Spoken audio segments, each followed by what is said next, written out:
Para hadirin dan hadirat yang dimuliakan oleh Allah. Kalau seandainya kita berbicara, yang paling penting ada pendapat seorang alim dari alim ulama, maka semua perkara itu adalah khilaf. Kalau seandainya begini model cara orang beragama, maka tidak ada yang haram di muka bumi ini. Semuanya halal. Antum mau mut'ah? Mau mut'ah? Mut'ah gayanya Syiah mau atau tidak? Kalau antum mau, ada pendapat sahabat Nabi SAW membolehkan mut'ah. Antum mau mabuk-mabukan? Mau? Minum-minuman keras mau? Ada pendapat sebagian ulama salaf yang mereka menghalal minuman keras kecuali hanya terbuat dari anggur saja. Selain daripada anggur, minuman keras semuanya halal. Apa lagi? Mohon maaf, antum ingin mendatangi istri melalui duburnya? Saya punya pendapat ulama salaf. Mereka mengatakan halal.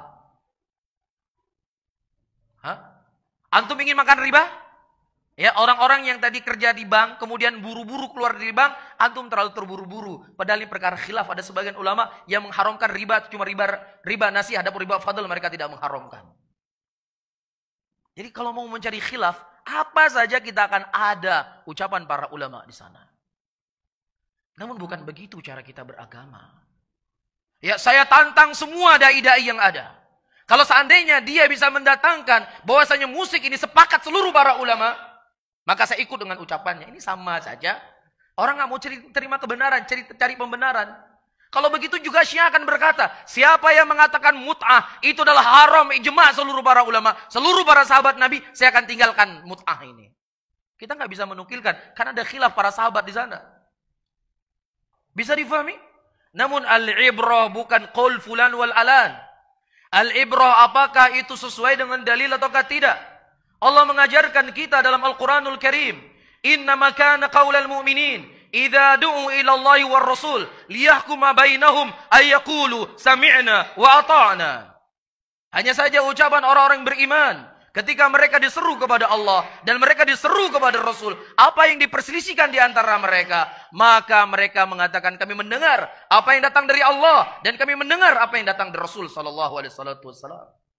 Mereka tidak mengatakan ini khilaf, ini ada pendapat fulan, ini ada pendapat allan. Bukan ini akhlaknya seorang mukminin. Allah Subhanahu wa taala sebutkan juga dalam Al-Qur'anul Karim. Nah, wa ma kana lil mu'minin wala mu'minatin idza qadallahu wa rasuluhu amra ayyakuna lahumul khiyaratu min amrihim.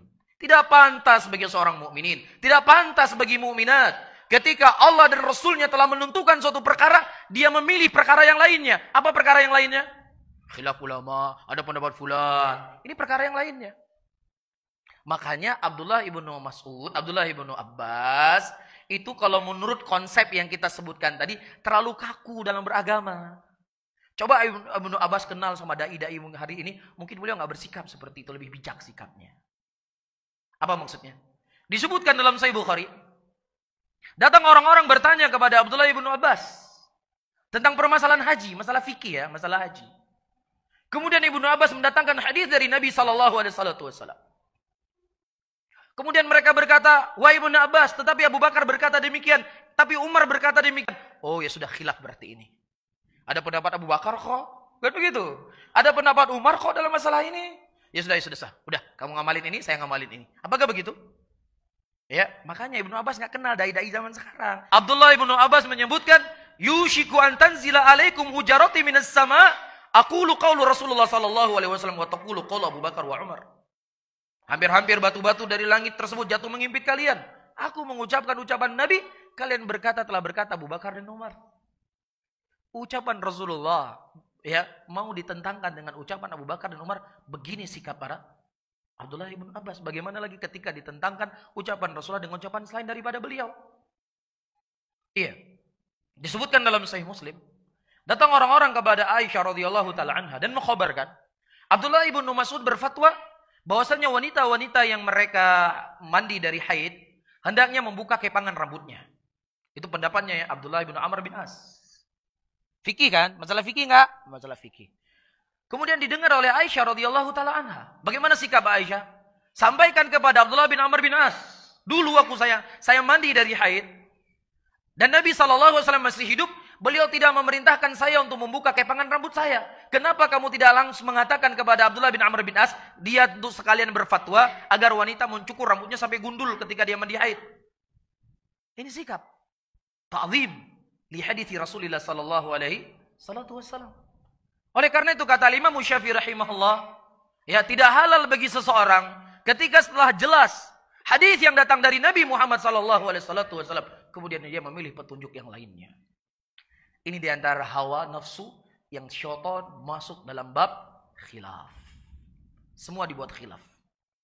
Bisa difahami ya? Sementara hadis masalah musik, hadis yang begitu jelas, yang begitu gamblang, ayyuhal hadirun wal hadirat ini dimuliakan oleh Allah, ya dari sisi sanad dan juga dari sisi matan, ya Ibnu Hazm rahimahullah, jelas di sini beliau keliru, dan yang mengatakan beliau keliru bukan saya, karena saya seorang penuntut ilmu, tidak akan mungkin mengkelirukan seorang sekaliber Ibnu Hazm rahimahullah, tetapi ucapan beliau telah dikritik oleh banyak para ulama hadis. Ya telah dikritik oleh banyak para ulama hadis, karena di antara alasan Ibnu Hazm mendhaifkan hadis tentang haramnya alat musik yang ada di Sahih Bukhari, karena di sana para rawi yang meriwayatkan dari sahabat Nabi, dia ragu sahabatnya fulan ataukah fulan.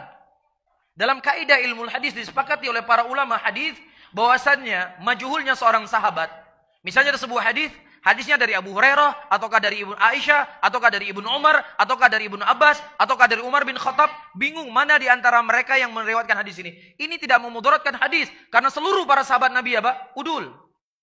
Apakah fulan, apakah alat, itu sama semuanya, enggak beri pengaruh hadis.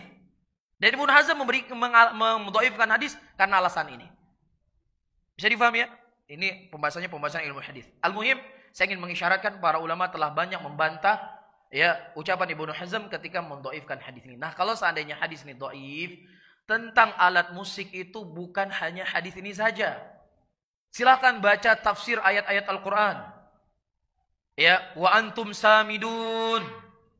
Ya orang-orang munafik, orang-orang musyrikin pada waktu itu mereka mengejek Rasulullah sallallahu alaihi wasallam dalam keadaan mereka bernyanyi-nyanyi mengejek Rasulullah. Ini Allah mencela, menyebutkan tentang apa? Tentang perbuatan mereka, perangai mereka dalam keadaan mereka bernyanyi-nyanyi. Ya, dan ayat-ayat yang lain sebagainya yang tentunya dibahas oleh para ulama, dan kita juga sudah punya ceramah dalam masalah ini dari sisi hadis. Ya, kita jabarkan dari sisi hadis Rasulullah sallallahu alaihi wasallam dan dari sisi ucapan para ulama dan bantahan para ulama, ya orang-orang yang mereka mengambil pendapat Ibnu Hazm rahimahullah mendhaifkan hadis tersebut. Bisa difahami ya?